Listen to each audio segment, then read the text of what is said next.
Benim birkaç kez dinlediğim ve çok ilham aldığım bir konuşmacımız var Londra'dan gelen. Heathrow ve Dubai havalimanlarında yer aldığı büyük projelerin danışmanı, Portland yönetici direktörü İbrahim, değişimin döngüsel değil yapısal olduğuna dikkat çekiyor ve yeni dünyada kazanmak için neler yapacağımızı sorguluyor. Müşterinin değişen dünyasını anlamak ve işinizi geleceğe hazırlamak başlıklı sunumu için İbrahim'i sahneye davet ediyorum. Ladies and gentlemen, please join me in welcoming İbrahim Bey.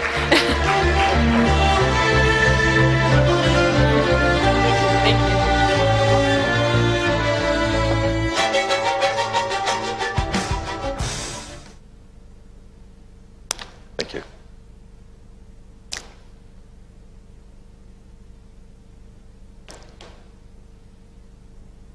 There is no going back. The changes we are seeing in retail, the seismic, tectonic changes we are seeing in retail, are not cyclical, they are structural. And they are due not to do with architecture or design or macroeconomic situation. They are due to the difference, the big changes we are seeing in the relationship between consumers and brands.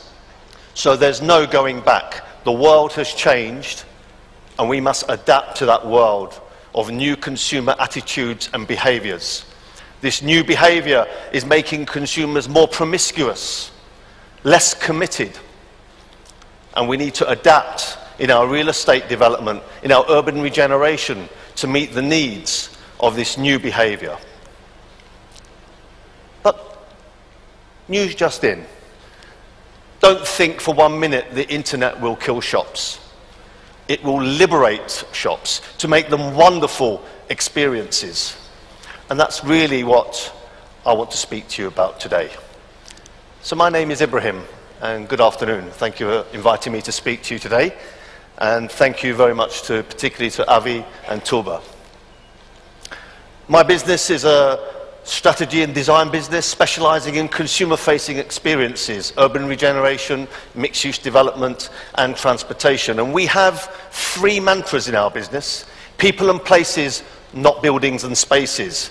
What we mean by this is that we look at the shift between the physicality of space and the emotion of place. Don't let anyone tell you that architecture makes place. Place is about having soul. The other mantra we have is we don't do badges. For us, branding is not about logos and communication.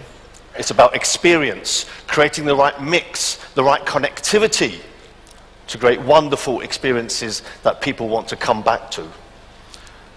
And the third thing we say is that we're in the storytelling business. We craft stories about place that have authentic truisms at their core. And everything we do is about future-proofing. It's about creating future-ready design. But I'm not here to talk to you about Portland, no. I'm here to talk to you about the new consumer.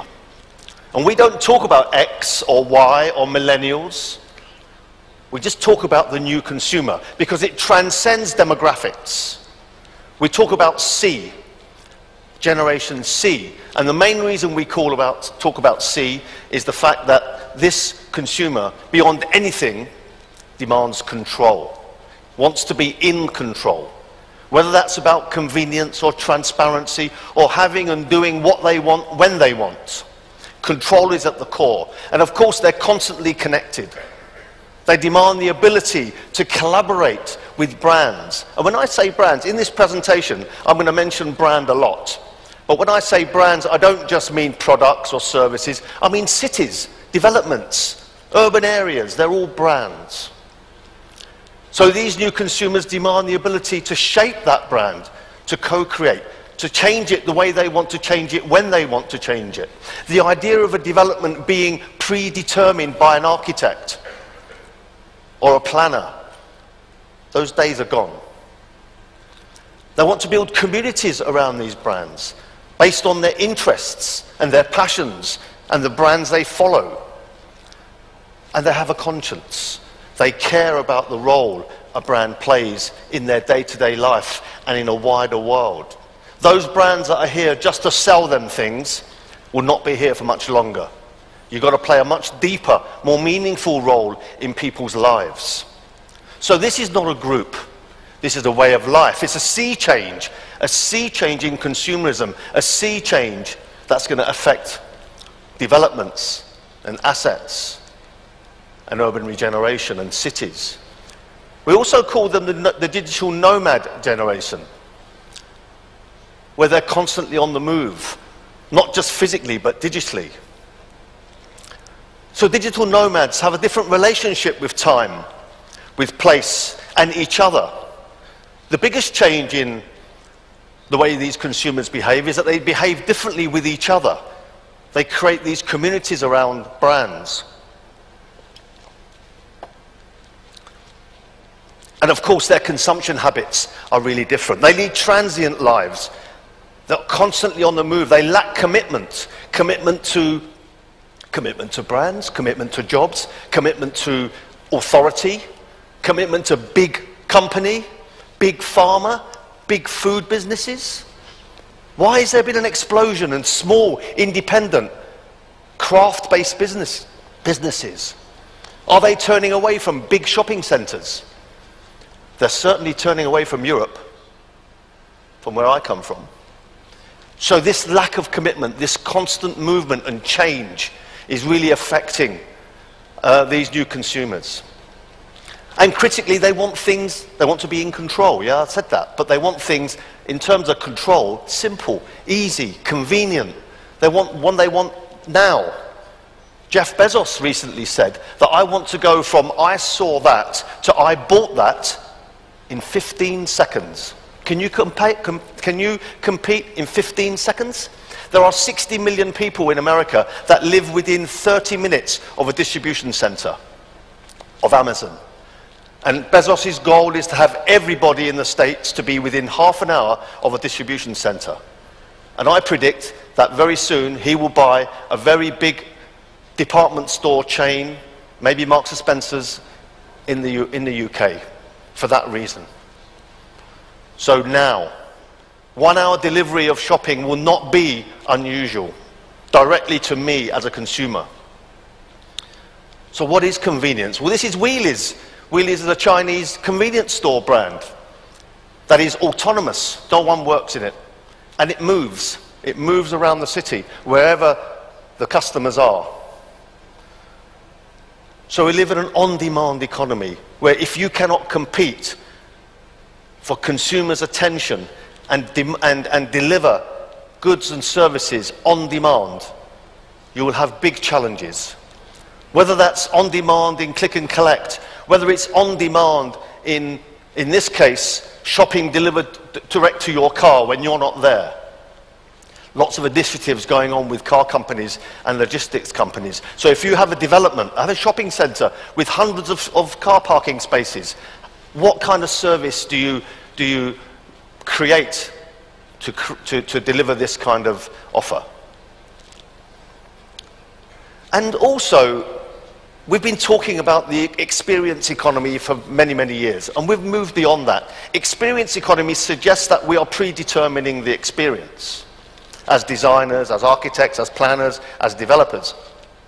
We're now entering what we believe is the being economy, where we have to create experiences and places where people can just be what they want to be, do what they want to do, when they want to do it. In other words, the lack of predetermined public and tenanted spaces. So we're seeing more demand for semi-public spaces whose function is determined by the user, not predetermined. We're seeing places that are distinguished not by the function, but by etiquette, a code of behavior. That's very interesting. How do you create a space that can constantly change? Well, it affects everything. It affects the physical space, it affects the master plan, it affects the design, it affects the experience, but critically it affects the revenue model. So how do we create these really, really fluid, what we call soft spaces, programmable spaces that really respond to people as they want them to? So retail has always been and will always be about four things: recruitment, transaction, fulfillment, and retention. The interesting thing is that the two middle words are increasingly happening outside the retail space. And therefore the retail space, let's maybe not call it a shop, but the physical space is increasingly for recruitment and retention. And therefore, if it's for recruitment and retention and not for transaction, if a shop suddenly becomes a place that's less and less about transaction, its whole being changes. Everything changes, the world changes. Because if you're not there for transaction, the whole reason for you being there changes, as I said. And more importantly, the revenue model is affected and disrupted. And this is what I'm going to really sort of explore here. What do we mean by physical space that's for retention and recruitment? So these spaces we call increasingly fourth space. This idea of third space, the space between home and work. The third space is what Starbucks was all based on. Well, what is fourth space? What is this new place that is representing the new notion of the shop or the new notion of a consumer experience? Well, these fourth places are increasingly, as I said, soft and programmed. Yes, you can shop in them. Yes, you can learn in them. You can be entertained in them. Yes, they are for working. They are for hospitality. And they're for culture, learning about brands, the culture of brands. We call them Swelch, where shopping, working, entertainment, learning, culture, and hospitality come together. These are fourth places. These are what are going to make the real great destinations of the future, that are going to connect all the uses, connect workplace and hospitality and residential and commercial space. These spaces are the glue of connectivity, which is at the heart of placemaking. As I said, don't believe placemaking is about architecture. The number of architects I've seen that look at a place and start with a plan and the shape of buildings. We start with connectivity and animation and activation through Swelch. That's the core of urban regeneration. These are the living rooms of our public realm. These are where we spend time and return to be, places of being, where participation, activity, experience is the new consumption, not just transaction of goods. So forget storytelling. This is not about storytelling, about communication. It's about story doing, experiences.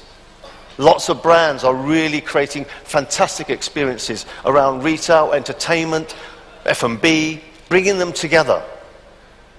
Not filling shelves, not space planning retail areas, but curating experiences, bringing different experiences that are transient, that are moving, that are fluid, that are here today, gone tomorrow. Signage systems are an important part of that. How do you create intuitive navigation and orientation? Well, this is a signage system which is connected to the internet. In fact, it's connected to social media. And it follows where people are trending ideas. So it directs you to what is trending in a particular area, in a particular development. Fourth space is hybrid. It's bringing different uses and experiences together. This is a great example of that. IKEA, this is a collect area for collecting goods that you've bought online. But it's also a place for demonstrations, for learning, for sociability, F&B, hospitality. So it's all the things that we talk about in terms of Swelch. So really what Swelch is about is this shift from the old thinking of shelves, of products that are for sale, to the new thinking of a stage to tell stories that are shareable. These are the new notion. And just before anyone gets really worried, just one caveat. Everything I say is a generalization, and everything I say is a provocation. Of course, there's always going to be stores that you can buy your bread and your eggs and your milk from. Some would debate that you won't be able to, but I think there always will be. But I'm just giving you a general idea of where the trends and where the consumer expectations are moving, because it will affect you if you're involved in real estate development, mixed use, urban regeneration. And very much so it'll affect you if you have anything to do with shopping centres or airports. So we've moved away from this idea of a retailer being physical and digital, online and offline. There'll be no such thing.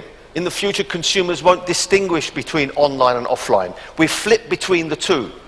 No one will say, I'm going offline or online shopping. I've never heard anyone say, I'm going omni-channel shopping for sure. Yeah? So brands will all have to deliver online and offline, physical and digital. But what they will have to deliver is fast and slow. Fast, hyper-convenient, simple, one-click, physical and digital, and slow, storytelling, immersive, experiential, physical and digital. So customers are abandoning ubiquity. They're moving away from cookie-cutter shopping and cookie-cutter shopping centres. They're moving away from things that are predetermined, as I say. They want customization and personalization. They want brands that respond to their personal needs, that are very, very one-to-one. I would say personalization will move into physiology, where things will be devised through your DNA. And the future of retail is live. We need more and more live stages in retail, whether it's events, whether it's demonstrations and classes and learning, whether it's broadcast, whether it's entertainment and performance, sociability and conviviality, and lifestyle curation from Story in New York. So the future of retail is not in a box. It's broken the chains of a box. And it's broken the line.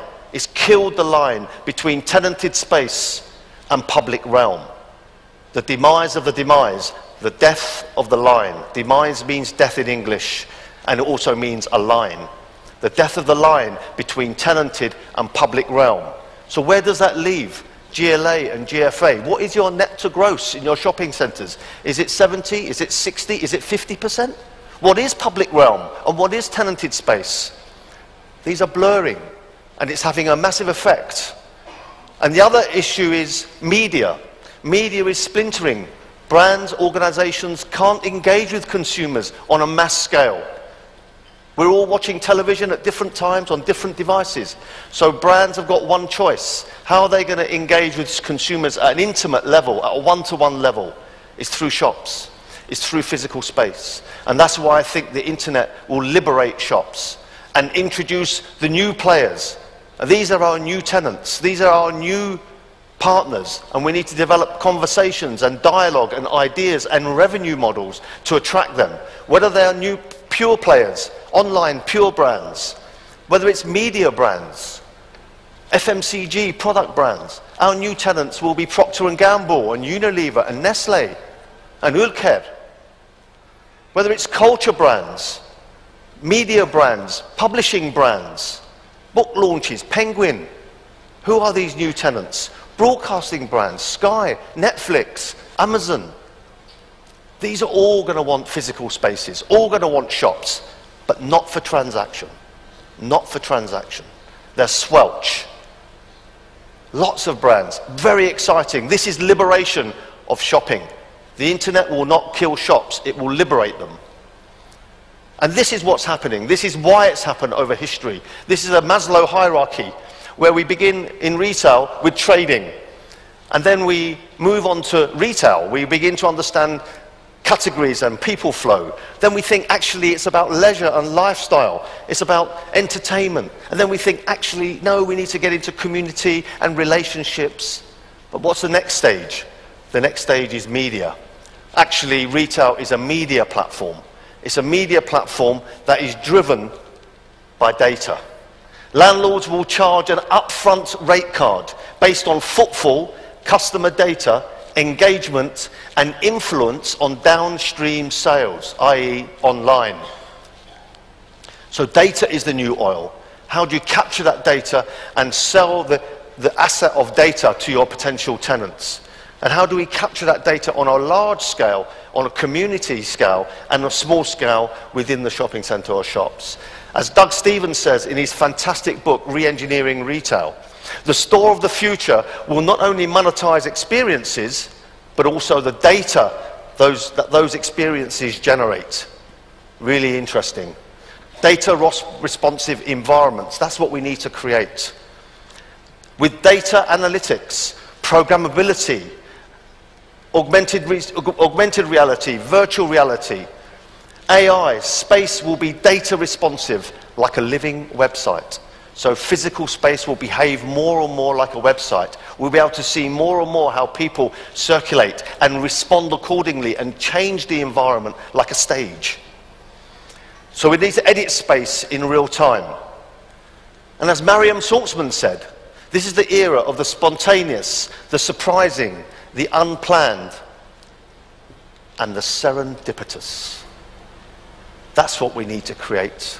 Happy coincidences. Serendipity machines. That's the future of urban regeneration, of urban development, of real estate. How can you create serendipity? How do you design serendipity? Well, that's an oxymoron. How do you design a coincidence? That's our challenge.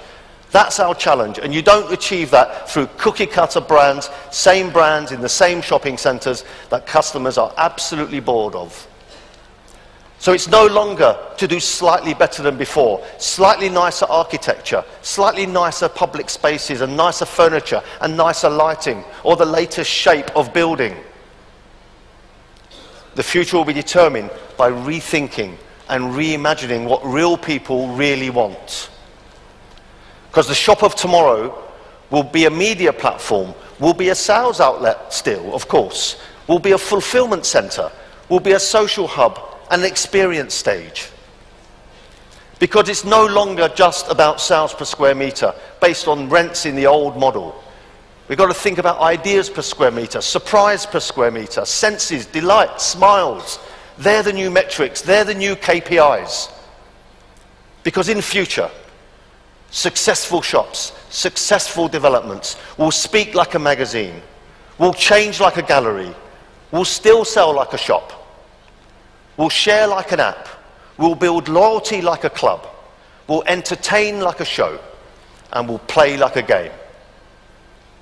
And do you know, there are 3 types of people in this world and 3 types of business leader. Those who make it happen, those who let it happen, and those who wondered what happened. Don't wonder what happened. Get future ready. Thank you very much.